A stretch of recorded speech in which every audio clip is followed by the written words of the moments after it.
The story of Santa Claus had reached a turning point, a momentous chapter in the tale of this beloved figure who had devoted his life to the children of the world. From his infancy, when he was discovered by the wood nymph Nesile, to his rise as a legendary gift-bringer, Claus had brought joy and happiness. His love for children, his noble spirit, and his tireless work had earned him the affection of all. But time had passed, and Santa Claus was now old. His once golden beard had turned white, his hair matched the snowy color, and wrinkles had appeared around his eyes, which still twinkled with joy. Though he remained jolly and lively, his age began to catch up with him. His reindeer sensed this, murmuring among themselves that they might have pulled his sleigh for the last time. Nesile, who had raised Claus, watched with sorrow. The difference between mortals and immortals was clear.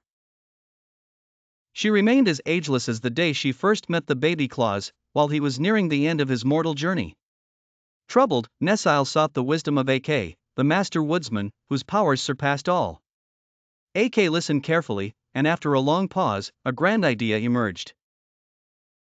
He summoned messengers to travel across the world, and when they departed, he turned to Nesile. "Be of good heart, my child," AK reassured her. "I have called a council of immortals. If they agree, Claus will drive his reindeer for countless ages." That night, in the ancient forest of Burzee, a gathering like no other took place. The immortals arrived in their full majesty. The queen of the water sprites shimmered beside the king of the sleep phase, who carried a wand that sent sleep-inducing dust into the air.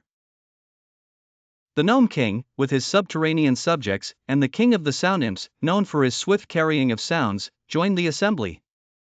Among them sat the king of the wind demons, always restless, the king of the light elves, and their mischievous princes, Flash and Twilight.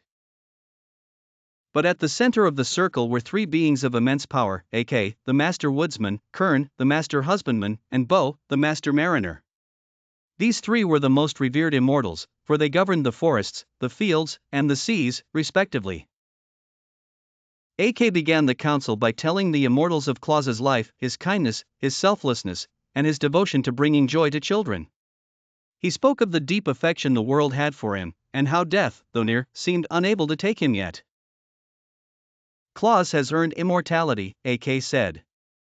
"No mortal has done so much for the world. Should we allow him to pass, or will we grant him the mantle of immortality?" The queen of the water sprites spoke first, her voice like the soft patter of rain. "There is but one mantle of immortality," she said, her tone reflecting the seriousness of the matter. "It has existed since the beginning, and none but immortals can wear it." The king of the sound imps echoed her sentiment. "Only through unanimous consent of all immortals can it be bestowed." "I know all this," AK replied with quiet conviction. "But what use is the mantle if it is never worn? Let us grant it to Claus, for no one is more deserving." The immortals exchanged glances, unsure of how to proceed. Finally, the Gnome King stood and declared, "I vote yes." "And I," said the Fairy Queen. "I too say yes," added the King of the Ryls. "I've seen how Claus has touched the hearts of many." "Let him be immortal," said the ancient King of the Nooks. The Wind Demon and the Sleep Fae chimed in as well, giving their approval.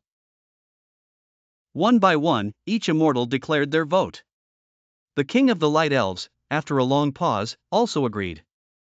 The last to speak was the master husbandman, who said, "Yes. Let him have it."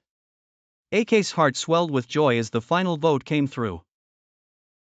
"Claus shall receive the mantle of immortality." Without hesitation, the immortals set forth to retrieve the mantle. They gathered around a magnificent crypt suspended between earth and sky, its gold and platinum gleaming with the light of countless gems.